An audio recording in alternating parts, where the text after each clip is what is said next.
Distribuição do ônus da prova.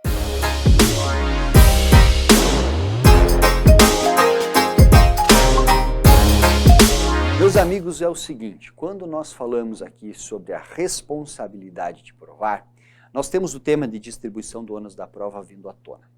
E basicamente, antes de eu ir para a tela, eu vou fazer um esquema bem bacana aqui com vocês. Eu queria que vocês entendessem o seguinte, que o ônus da prova é responsabilidade. E se você tem um ônus, você tem que se desincumbir desse ônus. Vamos lá. Não quero que você encare a prova da OAB assim, mas é bom para você pensar. Pense que a prova da OAB é um ônus para que você comece a exercer uma atividade remunerada. Ou seja, você só vai começar a ganhar dinheiro quando você se desincumbir desse ônus que é a aprovação no exame de ordem. Entende? E vai depender de uma ação sua. Se você nunca passar, você nunca vai se desincumbir desse ônus. Trazendo para o processo, eu tenho que provar. Se eu nunca provar, eu não ganho. É isso. O que o CPC fala? O CPC fala o seguinte, nós temos uma regra padrão, que é a nossa regra tida como estática. Então, vem para a tela que eu tenho que começar a colocar isso em perspectiva.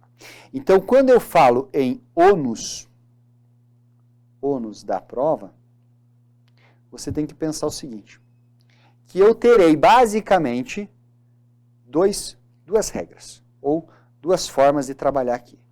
Eu vou ter, de um lado, uma regra que eu falei aqui para vocês, que eu chamei de padrão, que é a regra estática. Essa regra estática, ela é muito simples, pessoal. Ela atribui um pouco de responsabilidade à parte autora e um pouco de responsabilidade à parte ré. Para a parte autora, ela vai provar o quê? Os fatos constitutivos. Aí, vou colocar aqui. Beleza? É muito simples. Se eu vou lá e propor uma ação contra você alegando que nós temos um contrato firmado entre nós dois, eu tenho que provar o contrato. Eu tenho que provar aquilo que vai constituir o meu direito. Certo? O réu, se eventualmente a parte autora não provar os fatos constitutivos, o réu pode cruzar os braços e aguardar a sentença que vai ser favorável a ele. Certo? Certo. Agora, veja só. Pode ser que a parte autora aprove o fato constitutivo.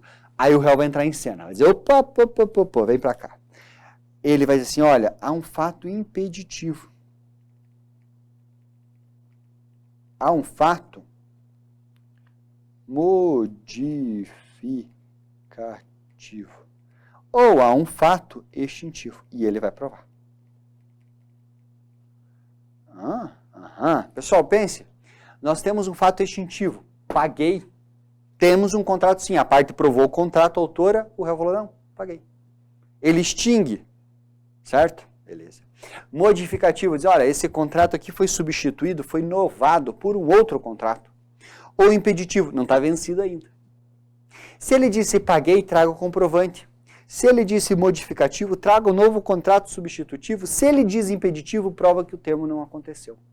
Então, ele carrega esse ônus. Isso aqui, pessoal, e essas regras, elas são avaliadas lá na sentença. Por isso que se fala que a regra estática é uma regra de sentença. Por quê? Porque nós temos também uma regra dinâmica. E é aí que mora a graça do negócio. Essa regra dinâmica, ela é tida como regra de instrução. Porque o juiz, na hora que fizer o saneamento do processo, que está lá previsto no artigo 357, depois você lê, o artigo 357 fala o seguinte, que na hora de o juiz fazer o saneamento do processo, ele poderá inverter o ônus da prova. E não só o juiz, nós podemos ter a inversão por parte do juiz, pelas partes em um negócio jurídico processual ou por previsão em lei. Então vamos lá. Começando de baixo para cima. Lei, CDC. O CDC não inverte o ônus da prova em relação ao prestador? Sim. Favoravelmente ao consumidor? Sim, mesmo que proponente seja. Perfeito.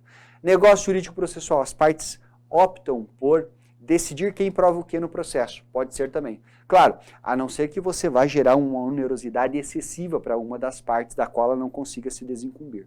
Ou se tratar de direito indisponível. Tá bom. E para o juiz? O juiz também pode inverter o ônus da prova. Quando? Quando ele entender que é mais fácil para uma das partes fazer a prova. Certo? Ele inverte. Ou quando, eventualmente, ele entender que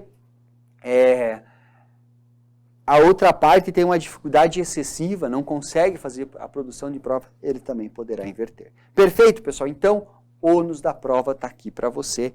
É isso que você precisa saber. E essa é, portanto, a nossa dica. Valeu, moçada!